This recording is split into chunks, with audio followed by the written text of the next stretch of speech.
नमस्कार दोस्तों, आज हम बात करेंगे जीएसटी के अंदर क्या क्या कंप्लायंस करने होते हैं अगर आप ई कॉमर्स सेलर हैं तो, यानी कि अगर आप ई कॉमर्स प्लेटफॉर्म के थ्रू कोई प्रोडक्ट या सर्विसेज सेल कर रहे हैं तो। ठीक है जी। ई कॉमर्स ऑपरेटर जैसे कि हो गया आपका अमेजोन, फ्लिपकार्ट, मीशो, स्विगी, जोमेटो। अगर आपका कोई और है अपना क्या नाम था, जेप्टो, इस तरीके के काफी सारे प्लेटफॉर्म है इंडिया के अंदर जो कि आपको एक प्लेटफॉर्म प्रोवाइड करते हैं जिसके थ्रू आप जाके सर्विसेज या गुड्स आप सेल कर सकते हैं।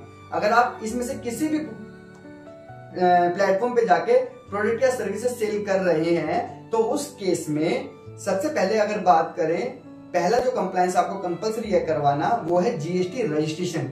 अगर आप किसी गुड्स में डील कर रहे हैं, यानी कि कोई आप प्रोडक्ट सेल कर रहे हैं, तो उस केस में आपको फर्स्ट सेल से पहले आपको जीएसटी रजिस्ट्रेशन ले लेना है। ठीक है जी। और अगर आप सर्विस की में डील कर रहे हैं तो आपके ऊपर जीएसटी रजिस्ट्रेशन की कोई रिक्वायरमेंट नहीं है फिलहाल के लिए, लेकिन जब आपकी सेल 20 लाख रुपए क्रॉस हो जाएगी तब आपको मैंडेटरी हो जाएगा जीएसटी में रजिस्टर करवाना अपने आप को। ठीक है जी। अब दूसरा बात करते हैं, अगर आप जीएसटी नंबर ले चुके हैं तो उस केस में काफी सारे लोग क्या कर रहे हैं आज की डेट में, जो ई कॉमर्स ऑपरेटर के ई कॉमर्स के थ्रू सेल कर रहे हैं वो अपने घर के अंदर ही बिजनेस खोल के बैठे हुए हैं। तो उस केस में वो क्या करते हैं, सेल वेल तो वो करते रहते हैं, कोई दिक्कत नहीं आती, लेकिन वो उस जगह पर, क्योंकि वो उसका प्रिंसिपल प्लेस ऑफ बिजनेस है, तो वहां बोर्ड लगाना कंपलसरी होता है। लेकिन काफी सारे लोग इस बात को समझते नहीं है, बोर्ड लगाते नहीं है। जब वेरिफिकेशन होती है तो उसमें पता चलता है कि इन्होंने बोर्ड नहीं लगा रखा, तो जीएसटी ऑफिसर उसके ऊपर आके 50,000 रुपए की पेनल्टी लगा देता है।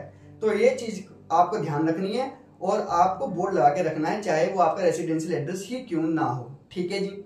ये दो बात समझ में आ गई।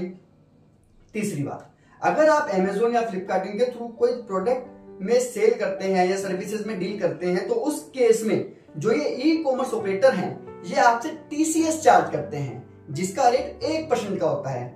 यानी कि अगर अपन एक एग्जांपल लेते हैं, आप कोई प्रोडक्ट सेल करते हैं जिसकी वैल्यू 10,000 रुपए की है, उस पर आप जीएसटी लगाते हैं, 1,800 रुपए का जीएसटी हुआ, टोटल मिला के 11,800 रुपए की आपने सेल की, तो आपको टोटल अमाउंट मिलना चाहिए 11,800 रुपए का। लेकिन ये आपको 11,800 रुपए नहीं देंगे, ये क्या करेंगे, उस पे 1% जो बेसिक वैल्यू है, जो टैक्सेबल वैल्यू है उसका 1%, यानी कि 10,000 का 1% 100 रुपए आता है, वो आपका चार्ज कर लेंगे और आपको नेट बैलेंस यानी कि 11,700 रुपए ही पे करेंगे। ठीक है जी। तो अब आपको क्या करना है, जो ये 100 रुपए इन्होंने डिडक्ट किया है आपका, ये आपको जीएसटीआर 8 में दिखेगा, तो उसका आप क्रेडिट ले सकते हैं अपनी जीएसटी रिटर्न में, या फिर उसका रिफंड भी मंगवा सकते हैं अपने बैंक अकाउंट के अंदर। ठीक है जी। आगे बात समझ में। अब अपन अगली बात करते हैं। ये हमने 3 चीज डिस्कस कर ली। पहले नंबर पे जीएसटी रजिस्ट्रेशन आपको मैंडेटरी है, दूसरे नंबर पे आपको बोर्ड लगाना कंपलसरी है, और तीसरे नंबर पे अगर आपको कोई टीसीएस चार्ज कर रहे हैं वो लोग, तो आपको उसका इनपुट ले लेना है अपनी रिटर्न के अंदर। ठीक है जी। अब अगली बात करते हैं जीएसटी रिटर्नों की। तो आपके ऊपर जो जीएसटी रिटर्न एप्लीकेबल होती हैं वो है जीएसटीआर 1, जीएसटीआर 3B, जीएसटीआर 9। ये 3 रिटर्न आपके लिए जरूरी हो जाती है फाइल करनी। अगर 1 की बात करें तो नेक्स्ट महीने की 11 तारीख तक की रिटर्न फाइल करनी कंपलसरी होती है आप लोगों को। यानी कि अगर आपकी मान लो फरवरी की रिटर्न है तो आपको 11 मार्च तक फाइल करनी है, मार्च की है तो 11 अप्रैल तक फाइल करनी है, अप्रैल की है तो 11 मई तक फाइल करनी है। ठीक है जी। अगर 3B की बात करें तो ये अगले महीने की 20 तारीख तक फाइल करनी होती है। यानी कि अगर आपका फेब का महीना है तो आपको 20 मार्च तक फाइल करनी है, मार्च का महीना है तो 20 अप्रैल तक फाइल करनी है, अप्रैल का महीना है तो 20 मई तक फाइल करनी है। ठीक है जी। आगे बात समझ में। ये सबके लिए कंपलसरी होती है, तो ये आपके लिए भी कंपलसरी है। अब आई बात नेक्स्ट रिटर्न की, जो कि है जीएसटीआर 9। ये उन्हीं लोगों के लिए कंपलसरी है जिनकी टर्नओवर यानी कि सेल 2 करोड़ से ज्यादा की है।